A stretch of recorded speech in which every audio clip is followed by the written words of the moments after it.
Jeans প্যান্টের কোমরের measurement কমানোর টেকনিক দেখব। প্রথমে আমরা একদম ব্যাক রাইজ থেকে 1 ইঞ্চির মতো একটা মার্ক করে নিয়েছি।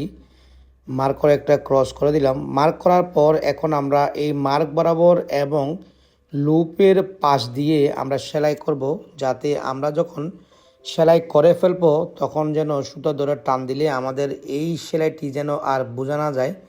আমরা এখানে বোঝানোর সাথে আমরা কন্ট্রাস্ট কালার সুতা নিয়েছি, আপনারা চাইলে অবশ্যই ম্যাচিং কালার সুতা নিতে পারেন। দেখুন প্রিয় দর্শক, আমরা কিভাবে এই কাজটি করছি। এরকম ইম্পর্টেন্ট ভিডিও পেতে আমাদের চ্যানেলটি সাবস্ক্রাইব করুন এবং একটি লাইক দিন। দেখুন আমাদের এক পাশ করা শেষ, এখন আমরা আমাদের এই পাশেও করা শেষ। এখন আমরা সুতা ধরে টান দিচ্ছি। প্রিয় দর্শক দেখুন, সুতা ধরে টান দেওয়ার সাথে সাথে আমাদের মেজারমেন্টটা কমে গেল। দেখুন এদিকে যেন আমাদের এই অংশটা গায়ে দেওয়ার সময় যেন বাধা সৃষ্টি না করে, সেজন্য আমরা এই অংশটা হ্যান্ডেলের সাহায্যে এখানে অ্যাটাচ করে দিলাম। দেখুন এটা কোনো প্রকার আর আমাদের প্রবলেম করবে না।